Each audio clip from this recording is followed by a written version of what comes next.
प्रिय भक्तगण, आज हम आपको एक कथा का श्रवण करा रहे हैं जो सुनने मात्र से आपके जीवन में सुख, संपत्ति और धन की वर्षा होगी। तो चलिए कथा को प्रारंभ करते हैं। भगवान शिव माता पार्वती को कहते हैं, हे प्रिय गरीब औरत और माता लक्ष्मी की कहानी आप सुनेंगी। तब माता पार्वती कहती है, हे प्राणनाथ, मुझे तो कथा और कहानी बहुत पसंद है, कृपया विस्तार से सुनाएं। तब भगवान शिव कहते हैं, हे प्रिय, इसे ध्यान से सुने। अगर आप यह कहानी सुन रहे हैं तो पूरा सुने। इस कथा को आधा अधूरा छोड़कर जाने की गलती मत करिएगा, क्योंकि इस पवित्र कथा को पूरा सुनने से मनचाहा फल की प्राप्ति होगी। इसलिए इस कथा को पूरा सुने। आप शिव भक्त हैं तो भोलेनाथ का अनादर ना करें। बहुत समय पहले की एक दास्तान है। एक जगह थी जिसे अर्जुन नगर कहा जाता था, और उस जगह में रहने वाली एक महिला थी जिनका नाम कलावती था। कलावती बहुत गरीब थी, लेकिन उनकी सबसे प्यारी बेटी रमा के एक बेटे के साथ और अपने सास, ससुर और पति के साथ वह बहुत प्यार से रहती थी। उनका परिवार बहुत ही कमजोर था, क्योंकि उन्हें धन की कमी थी। कलावती के पति मजदूरी करते थे, जिससे उनके परिवार को आर्थिक सहारा मिलता था। मजदूरी कभी कभी होती थी और कभी कभी नहीं भी होती थी, इसलिए कभी कभी तो उन्हें भरपूर भोजन नहीं मिलता था और उनके बच्चे सहित पूरे परिवार को भूखे पेट ही रहना पड़ता था। कलावती को अपनी भूख की चिंता तो नहीं होती थी, परंतु अपनी बेटी और वृद्ध सास ससुर को भूखा देखकर उसका दिल बहुत जोर से रोता था। इसलिए वह भी समय निकालकर आसपास के घरों में कुछ न कुछ काम करने के लिए चली जाती थी, जिससे उसकी कुछ आमदनी हो जाती थी। वह जंगल से लकड़ियां भी चुनकर लाती, पत्ते चुनकर लाती, जंगली फल, फूल, कंदमूल भी लेकर आती थी और कुछ बेच देती। कुछ अपने घर के काम में इस्तेमाल कर लेती थी। एक दिन कलावती जंगल में लकड़ियां चुन रही थी। लकड़ियां चुनकर उसने एक किनारे पर रख लिया। उसके बाद वह फल और कंदमूल की तलाश करने लगी, जिससे वह अपने परिवार के भोजन के काम में ला सकती थी। उसने घर ले जाने के लिए फल और कंदमूल इकट्ठा किए और गट्ठर बांध लिया। अब वह कुछ औषधि वाले पौधे और उनकी पत्ती और जौ फूल इकट्ठे कर रही थी, क्योंकि औषधि वाले पौधे और फल फूल इकट्ठे कर कर वह उस नगर के वेदजी को दे देती थी, जिसके बदले उसे वेदजी जी या तो अनाज दे देते थे, या साथ ही उसके परिवार में यदि कोई बीमार हो जाता था तो उसका इलाज बिना पैसे लिए कर देते थे, क्योंकि वह जड़ी बूटियां आदि जंगल से लाकर वैद्य जी को देती थी। तो इसलिए वे दवा के पैसे भी कलावती से नहीं लेते थे। वह जब भी वन में जाती थी तो औषधिया पौधों की जड़ी बूटी इकट्ठा करना नहीं भूलती थी। वैद्य जी को देने के लिए जड़ी बूटियों को खोजते हुए वह थोड़ी दूर जंगल में आगे निकल गई। तभी अचानक उसकी नजर एक पेड़ के नीचे सो रहे एक युवक पर पड़ी। उसे बड़ा आश्चर्य हुआ, इस प्रकार राजसी वस्त्र पहने हुए ये अकेला युवक यहाँ क्यों सोया हुआ है? वह थोड़ी हिचकिचाती हुई उसके पास गई। उसकी तबीयत बहुत खराब थी। जब उसने देखा तो उसे लगा कि वह ठीक नहीं है।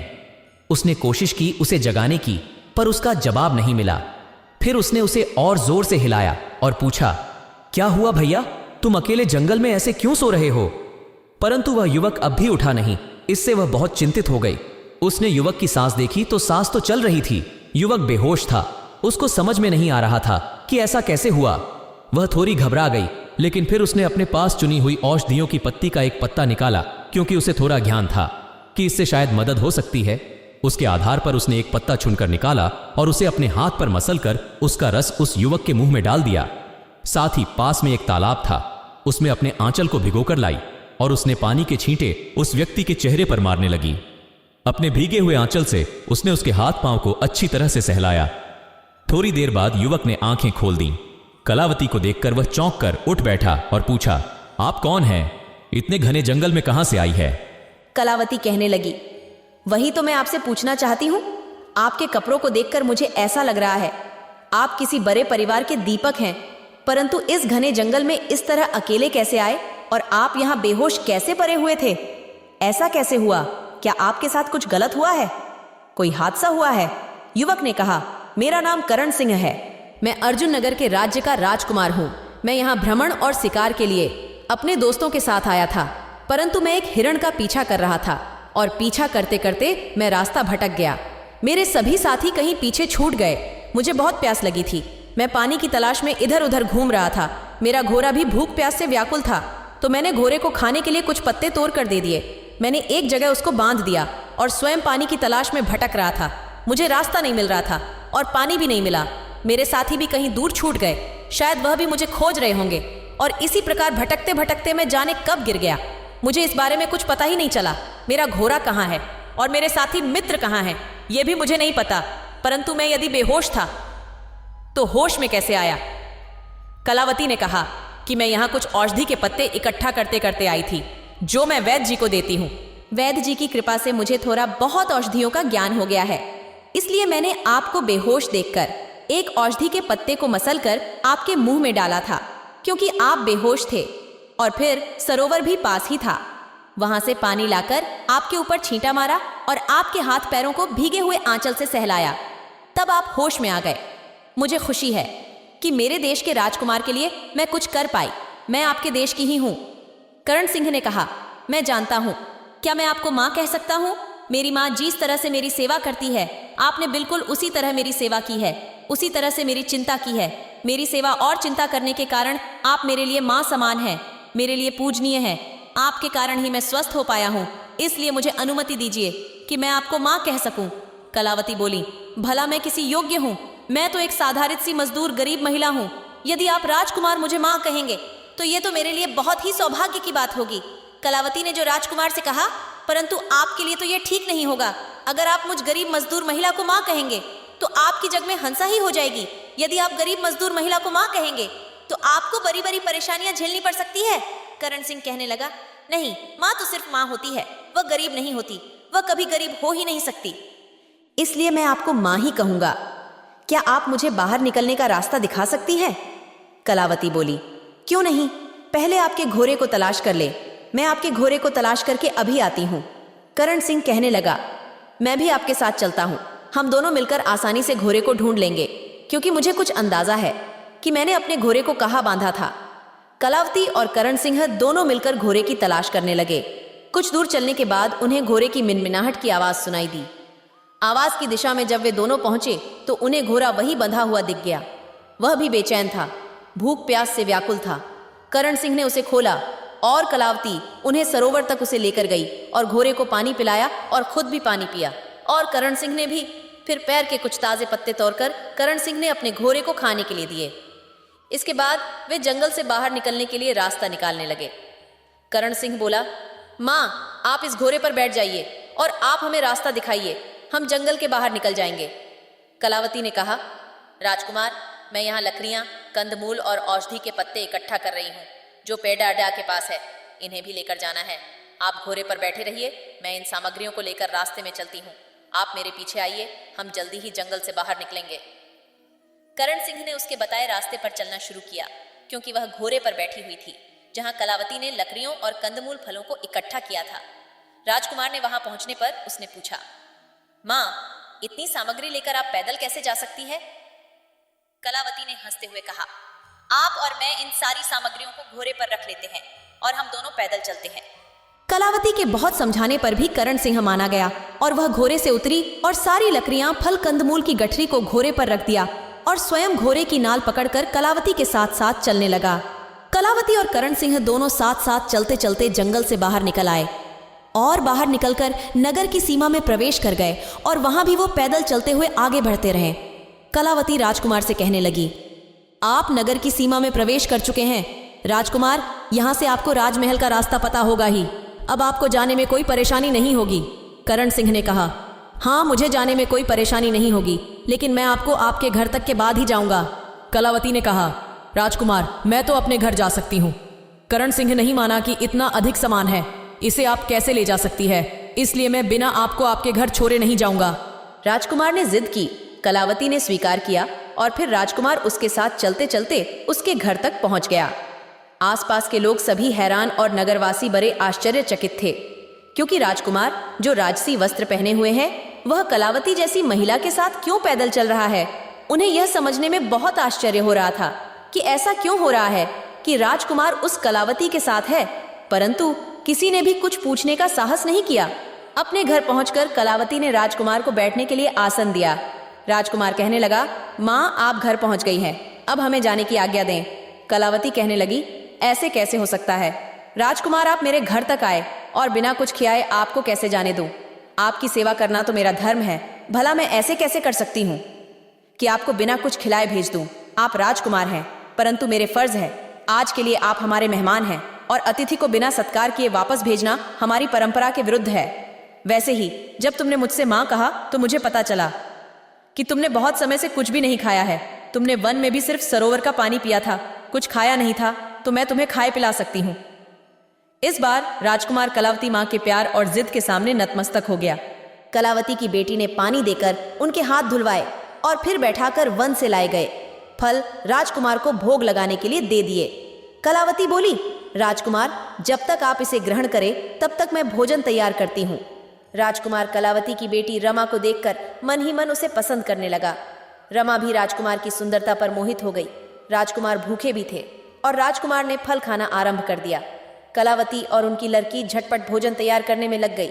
अपने घर में राजकुमार को देखकर उसके सास, ससुर और पति सभी आश्चर्यचकित थे कि इस गरीब की झोपड़ी में आज राजकुमार पधारे हैं। खाना खाने के बाद कलावती के पति ने राजकुमार के साथ उन्हें राजमहल तक छोड़ने के लिए जा रहा था, क्योंकि दोपहर बीत चुका था। राजधानी में उनके साथ कोई अंगरक्षक भी नहीं था, इसलिए कलावती के पति उनके अंगरक्षक और पथ प्रदर्शक बनकर जाने के लिए तैयार थे। कलावती ने अपने पति से कहा, राजकुमार, करण सिंह को राजमहल में छोड़ने जाओ। जब राजमहल पहुंचे तो रात हो चुकी थी, लेकिन रोशनी से जगमग राजधानी में राजमहल पहुंचने में कोई भी कठिनाई नहीं आई। जब वे राजमहल में पहुंचे, क्योंकि 2 दिन हो गए थे राजकुमार को खोए हुए, अब तक राजकुमार करण सिंह को देखते ही सभी राज्य कर्मचारी आश्चर्यचकित और भाव विह्वल हो उठे। राजकुमार की ओर द्वार पर कि राजकुमार आ गए, राजकुमार आ गए। कहने लगे, कुमार आप कहां थे? हम सभी इतने परेशान थे कि पूरे नगर में और उस जंगल के आसपास आपको सब जगह खोजा, लेकिन आपका कोई पता नहीं मिला। तब राजकुमार कलावती के पति को लेकर राजमहल के अंदर प्रवेश किया और राजमाता के साथ साथ राजा और रानी सभी राजकुमार के आने की खबर सुनकर दौड़ पड़े। रानी और राजा राजमाता ने आगे बढ़कर उसे गले लगा लिया और बोले, राजकुमार, आप कहां गए थे? हम सब कितने परेशान थे आपके लिए, और ये कौन है आपके साथ? राजकुमार ने कहा, पहले आराम से बैठें तो फिर मैं सब कुछ बताऊंगा आपको। अब सबको लेकर राजकुमार अपने कक्ष में चले गए और सम्मान सहित उन्होंने कलावती के पति को अपने माता पिता और दादी माँ के साथ बैठाया। फिर कहा, दादी, माँ, पिताजी, माताजी, ये वह महान महापुरुष है जिनकी पत्नी के द्वारा मेरी जीवन की रक्षा हुई थी, वरना मैं यहाँ आज वापस नहीं आ पाता। इतना सुनते ही सभी ने कलावती के पति की ओर बहुत श्रद्धा और प्यार से देखना शुरू किया और उन्हें धन्यवाद देने लगा। राजकुमार ने उन सभी को जंगल में घटी अपने साथ की घटना की जानकारी दी। साथ ही उन्होंने भी सारी बातें सुनाई जो कलावती और उनके बीच हुई थीं। राजा और रानी राजमाता यह सब सुनकर बहुत अधिक प्रसन्न हुए और उन्होंने कलावती को राज्य की ओर से पुरस्कार की घोषणा कर दी। उसके पति को राजकीय सम्मान के साथ अतिथिशाला में ठहराया गया। अगले दिन कलावती के पति को उपहारों के साथ बड़े से रथ में बैठाकर उनके घर भेजा गया। जिस रथ में उनके पति को घर भेजा गया था, उसी रथ में कलावती को साथ लेकर आने के लिए भी कहा गया। कलावती को भी सम्मानित किया जा सके। कलावती के पति अब राजकीय रथ पर सवार होकर उपहारों से भरपूर अपने घर के पास पहुंचे। जब उनका रथ नजर आया तो लोग रथ देखकर सभी आश्चर्यचकित हो रहे थे, क्योंकि यह बहुत बड़ा और सुंदर था। इसमें गरीब मजदूर व्यक्ति कैसे हो सकता है और इसमें इतना मूल्यवान सामान कैसे हो सकता है? कलावती के पति ने सभी को राजा के द्वारा प्रदत्त सम्मान और उपहारों की जानकारी दी। उन्होंने अपने रथ के पीछे आने वाले सभी नगरवासियों को बताया कि वह अगले दिन राजधानी जा रहे हैं। जब राजदरबार में पहुंचे, राजाओं ने इस सम्मान का आलोचना किया और सभी नगरवासियों को बताया कि कैसे वे पुरस्कृत किए जा रहे हैं। यह सुनकर सारे लोग आश्चर्यचकित हुए बिना नहीं रहे। फिर कलावती के पति ने उन्हें विस्तार से जंगल में राजकुमार से मिलने और कलावती के द्वारा उनकी चिकित्सा कर उन्हें स्वस्थ करने की पूरी घटना सुनाई। सभी नागरिक कलावती की बड़ी प्रशंसा करने लगे। वे उनकी बड़ी बड़ी प्रशंसा कर रहे थे। वह सभी बहुत खुश थे कि उनके नगर की एक महिला जो राजा के द्वारा पुरस्कृत की जाएगी, उसमें नगर का नाम होगा कि देखो, किसी ने तो राजकुमार के प्राणों की रक्षा की है। ये हम सब नगरवासियों के लिए गर्व की बात है। रथ के साथ सारथी को भी सम्मान सहित कलावती ने अपने घर में स्थान दिया और सारथी को कलावती के पूरे परिवार ने ईश्वर के समान प्रेम और श्रद्धा से अपना आतिथ्य प्रदान किया। उस परिवार की सज्जनता से सारथी भी प्रसन्न था। अगले दिन तैयार होकर कलावती अपने पति के साथ उसी रथ से राजधानी के लिए प्रस्थान करती है। और इतनी दूर की यात्रा कभी उन्होंने की नहीं थी और वह इतने आलीशान रथ में भी कभी बैठी नहीं थी। वे बहुत प्रसन्न थी, पूरे रास्ते का अवलोकन करते हुए प्रसन्नता पूर्वक सफर कर रही थी। सफर समाप्त हुआ, वे राज दरबार में पहुंची। राज दरबार में पहुंचने के बाद राजा ने स्वयं अपने सिंहासन से उठकर और रानी ने कलावती बहुत स्वागत किया। उन्हें उचित स्थान प्रदान किया। इसके बाद राजा ने कलावती और उसके चिकित्सा ज्ञान की और मनुष्य मात्र की भलाई करने की उनकी भावना के संबंध में राजा ने राजदरबार को जानकारी दी। फिर यह भी बताया कि यदि कलावती उस समय राजकुमार की चिकित्सा नहीं करती और उन्हें यूं ही बेहोश छोड़कर चली जाती तो आज राजकुमार जीवित नहीं आते। यह कलावती की समाज सेवा का ही फल है जो आज राजकुमार हमारे बीच में है, क्योंकि उन्हें तो यह भी मालूम नहीं था कि वह जंगल में पड़ा हुआ है। वह युवक राजकुमार है। राज दरबार में कलावती के स्वागत के लिए सभी उसे सम्मान प्रकट करने लगे, क्योंकि कलावती को तो यह भी मालूम नहीं था कि वह राजकुमार है। राजा ने कलावती को पुरस्कृत करते हुए राजा ने उनसे पूछा, कलावती, हम चाहते हैं कि आप अपनी इच्छा से हमसे कुछ मांग लें। आप जो भी मांगे हम उसे देने मैं अपना सौभाग्य समझेंगे। कलावती ने महाराज से कहा, आपने हमें पुरस्कृत करके हम पर जो उपकार किया है हम उसे कभी नहीं भूलेंगे। हम तो खुद को इस योग्य भी नहीं मानते और आप कुछ मांगने की बात कर रहे हैं तो हम आपसे क्या मांग सकते हैं। हमने तो कभी भी कुछ नहीं मांगा। जो कुछ भी हुआ राजकुमार की जान बचाने का काम हमने कर दिया और हमने इसे अपना कर्तव्य माना। राजकुमार के स्थान पर अगर कोई और होता तो हम उसी तरह सेवा करते। हम गरीबों के पास कुछ भी नहीं है। महाराज ने मुस्कुराते हुए कहा, मैं तो बहुत खुश हूं कि तुमने इसे समझा, लेकिन फिर भी हम चाहते हैं कि तुम हमसे कुछ मांगो, इसलिए अब तुम कुछ मांगेंगे। कलावती, आपकी इच्छा पूरी करके हमें बहुत खुशी प्राप्त होगी। हमारी खुशी के लिए आप हमसे कुछ मांग ले। कलावती कहने लगी, महाराज, आप इतना आग्रह कर रहे हैं तो मैं आपसे एक वचन मांगना चाहती हूँ। क्या आप दे सकेंगे? राजा कहने लगे, आप मांगो तो सही। यदि हमारे बस में हुआ तो हम अवश्य देंगे आपको। कलावती कहने लगी, महाराज, दिवाली आने वाली है। मैं चाहती हूँ इस दीपावली के 3 दिन पूरे राज्य में किसी के घर भी एक भी दीपक नहीं जले, ना ही आपके राजमहल में। मैं सिर्फ अपने घर में दीपक जलाना चाहती हूँ। अगर आप दे सकते हो तो मुझे यह वचन दो। राजा ने पूछा, तुम क्या मांग रही हो? दीपावली में अंधकार को दूर करने के लिए, प्रकाश भरने के लिए हर दीपक को जलाया जाता है, लेकिन तुम इसे क्यों रोक रही हो? कलावती ने कहा, महाराज, आपने मुझसे वचन दिया है। आप अगर दे सकते हो तो दे दो, नहीं तो आपका वचन झूठा है। मुझे दीजिए। दिवाली के 3 दिन, धनतेरस, रूप चतुर्दशी और दीपावली के दिन मेरे घर में ही दीपक जलेगा, पूरे राज्य में नहीं। अगर नहीं दे सकते तो कोई बात नहीं, मैं मान लूंगी। आपने मेरी इच्छा पूरी नहीं की। इस पर राजा हैरान रह गए। उन्हें समझ में नहीं आ रहा था कि यह मांग क्या है और क्यों है। राजा को लगा कि अगर उसने चाहा तो वह धन संपदा मांग सकती थी, परंतु वह सब छोड़कर ये कैसी मांग रख रही है। परंतु एक खामोश ही रही, क्योंकि यह समारोह उनके लिए नहीं था, उनकी पत्नी कलावती के लिए था। उनके यहाँ सम्मानित उपस्थिति सिर्फ और सिर्फ कलावती के पति होने के नाते थी, इसलिए वह पूरी तरह से चुपचाप खड़े थे। राजा राजा कहने लगे कि आपकी यही इच्छा है तो हम आपको वचन देते हैं कि इस दीपावली पूरे राज्य में आपके घर के अतिरिक्त कहीं भी कोई दिया नहीं जलेगा। हमारे राजमहल में भी नहीं, किसी भी घर नगर में किसी के भी घर नहीं जलेगा, किसी कर्मचारी के घर भी नहीं जलेगा। हाँ, मैं ऐलान करता हूं कि दीपावली के 3 दिन पहले कोई भी अपने घर में कोई दीपक नहीं जलाएगा। चाहे कलावती कितने भी दीपक जला सकता है, शेष संपूर्ण राज्य अंधकार में रहेगा। यह कहते हुए राजा ने सभा में घोषणा की। राजा ने घोषणा की कि यह घोषणा करते हुए उन्होंने अपने मंत्रियों को इसकी मुनादी पूरे राज्य में करवा देने का आदेश दिया। राजा की आज्ञा का पालन हुआ। कलावती राजा से यह वचन पाकर बहुत खुश हुई। अपने अन्य पुरस्कार और उपहारों के साथ राजकीय रथ में सवार होकर वापस अपने घर अपने पति के साथ आई। कलावती और उसका परिवार मिलकर दीपावली की तैयारी करने लगे। इस बार वह बहुत खुश थी, क्योंकि उन्हें पुरस्कार भी मिले थे और राजा से वचन भी मिला था। वह पूरे राज्य में किसी के घर में दिया नहीं जलाया जाएगा, दिवाली के 3 दिन। परंतु कलावती के परिवारजन उनकी इस मांग पर बड़े हैरान थे कि उन्होंने ऐसी मांग क्यों की। पूरे राज्य के अंधकार में रहने से कितना बुरा लगेगा, उससे भी दीपावली के दिन यहाँ तक कि राजमहल में अंधकार रहेगा। उधर राजा ने अपने वचन का पालन किया और पूरे राज्य में मुनादी करवा दी कि सबके घर अंधेरे में रहेंगे। पूरे राज्य के लोग बहुत हैरान थे। वे हैरान थे कि राजा ने यह घोषणा कैसे की है, परंतु राजा की आज्ञा थी, इसलिए सबको उसका पालन करना था। किसी में इतनी हिम्मत नहीं थी कि राजा से पूछा जा सकता था इसका पालन किया जाए। तो गली गली, नुक्कड़ चौराहों में राजा की घोषणा के खिलाफ भी हुआ, परंतु किसी का विरोध कारगर नहीं था और राजा की आज्ञा का पालन करना पड़ा। कलावती के परिजनों ने उसे जानने के लिए बहुत प्रयास किया। आखिरकार उन्होंने कुछ नहीं बताया और प्रतीक्षा करने के लिए कहा। कि आप कुछ दिन प्रतीक्षा करें। दीपावली के दिन की प्रतीक्षा कलावती के परिवार वाले करने लगे। आज दीपावली का पहला दिन था, अर्थात धनतेरस का दिन था।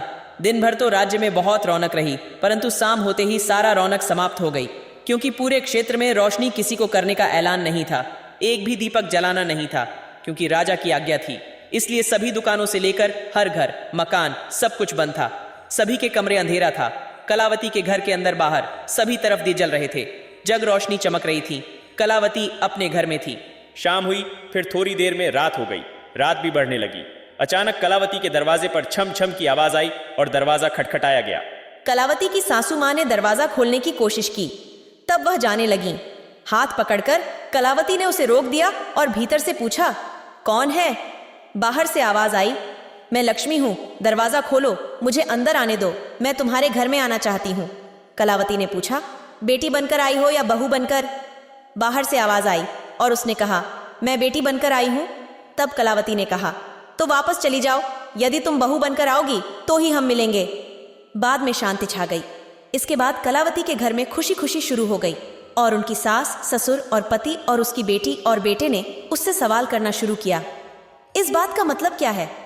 अरे लक्ष्मी जी इस रूप में भी आए, उसका स्वागत करना चाहिए। हम इतने गरीब हैं, अक्सर 2 समय का भरपेट भोजन नहीं मिलता और तुमने लक्ष्मी को बाहर से ही लौटा दिया। परंतु कलावती ने उन्हें शांत किया और कहा कि बेटियां तो ससुराल चली जाती हैं, पर अब बहू है, हमेशा रह जाती है। इसलिए मैंने उन्हें बहू के रूप में आने के लिए कहा है। जब तक लक्ष्मी बहू बनकर नहीं आएंगी, हम उन्हें प्रवेश नहीं देंगे।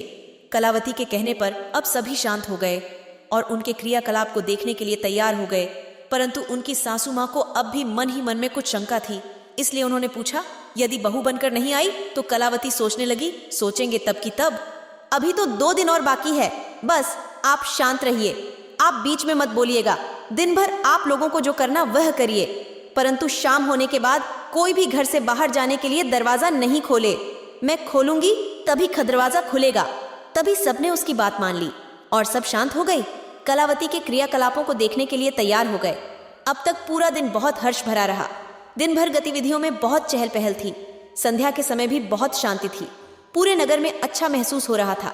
लेकिन संध्या के आते ही वहां शांति छाई गई। किसी के घर में एक दीपक भी नहीं जल रहा था। सिर्फ कलावती के घर में दीपक जला हुआ था, क्योंकि अंधकार छाया हुआ था और धीरे धीरे अंधकार पूरे राज्य में फैल गया। सभी अपने घरों में बंद हो गए।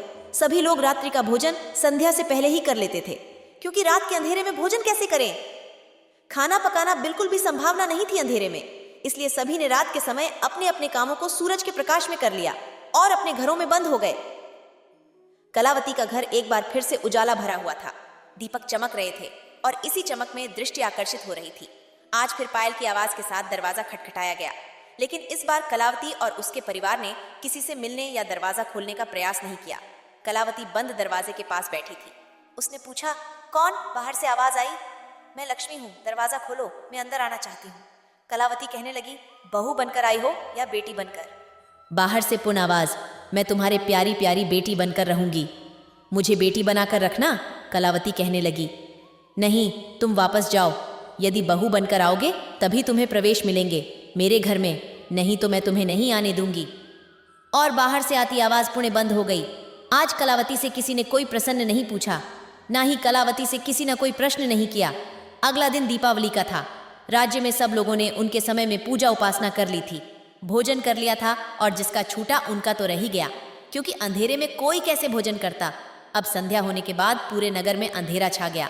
रामा देवी के घर में बस रोशनी फैली हुई थी। दीपों की रोशनी से जगमगता हुआ दीपावली थी। वहीं लक्ष्मी माता ने पूरे नगर में देखा, लेकिन बस कलावती के घर में रोशनी थी। कलावती के दरवाजे पर फिर पायल की आवाज सुने के साथ लक्ष्मी माँ आई। उन्होंने दरवाजा खटखटाया, क्योंकि उसी घर में उजाला था, वहीं पर दीपक जलते हुए थे। कलावती ने पुनः से सवाल किया, कौन है बाहर? और पायल की आवाज से जवाब मिला, मैं लक्ष्मी हूँ, दरवाजा खोलो, तुम्हारे घर से ही रोशनी आ रही। और लक्ष्मी जी ने कहा, मैं तुम्हारे घर में आना चाहती हूँ, क्योंकि पूरा शहर अंधेरे में है और सिर्फ तुम्हारे घर से ही रोशनी आ रही है। कलावती का प्रसन्न फिर आज भी वही था, बहू बनकर आई हो या बेटी बनकर। इस बार लक्ष्मी जी ने कहा, मैं 3 दिन से देख रही हूँ, पूरा राज्य अंधेरे में है। बहू बनकर आई हूँ क्योंकि मैं जानती हूँ कि बेटी बनकर आऊंगी तो तुम दरवाजा नहीं खोलोगी। सिर्फ इसी घर में रोशनी है, अब मुझे इस घर में आना ही है, तो जिस रूप में तुम मुझे स्वीकार करोगी उसी रूप में मैं आई हूँ। मैं बहू के रूप में आई हूँ। अब कलावती ने झट से आगे बढ़कर दरवाजा खोल दिया और द्वार पर खरी 16 सिंगारी में सजी हुई लक्ष्मी के चरणों में सिर नवाकर उन्हें सत प्रणाम किया और अपने घर में प्रवेश कराया और कहा, माँ, आपका स्वागत है। मुझसे जो भी भूल हुई उसे क्षमा करें, अपनी इस नादान पुत्री को। कलावती ने कहा, ऐसा कोई पूजा पाठ का ज्ञान नहीं है जो मैंने ना किया हो। हम कठिन परिश्रम करते हैं, पूरा परिवार मिलकर, फिर भी 2 समय का भोजन का जुगाड़ हम नहीं कर पाते। आप हम पर युगों युगों तक कृपा बनाए रखें और मेरे परिवार के सभी लोगों को सद्बुद्धि भी दे। आपस में प्रेम बना रहे, किसी जरूरतमंद की खुले दिल से पूरी सहायता करें। कभी भी किसी को भोजन देने में उसकी जात का अनुभव नहीं करना चाहिए। इन सब कार्यों के लिए किसी को कभी भी अपने ऊपर घमंड नहीं करना चाहिए। हमेशा सज्जन बना रहे, मुझे इतना आशीर्वाद दे। माँ लक्ष्मी ने अपना दाहिना हाथ उठा दिया और कहा, कलावती, मैं तुम्हें तुम्हारे मांगे गए सभी वर देती हूँ और तुमने जो कुछ भी मांगा है उसके बाद तुम्हें तुम्हारे घर में युगों युगों तक स्थायी रूप में रहूंगी। क्योंकि जो सज्जन होते हैं वो दूसरों की सहायता करते हैं बिना घमंड किए। फिर कलावती कहती है, माँ लक्ष्मी जी से मैंने भी राजा से यह वचन लिया कि दीपावली के 3 दिन कहीं भी दिए नहीं जलेंगे। मुझे वो वचन उसके बेटे के कारण मिला, वरना राजा ऐसा वचन कभी भी किसी को नहीं देते। और मैं भी तुम्हें बार बार वापस भेजने लगी। मुझे यकीन था कि तुम जरूर वापस आओगी पलट के। लक्ष्मी जी कहने लगी, मैं बार बार तुम्हारे घर आती, वरना मैं जिसके दरवाजे से एक बार लौट जाती हूँ वहाँ दोबारा नहीं जाती।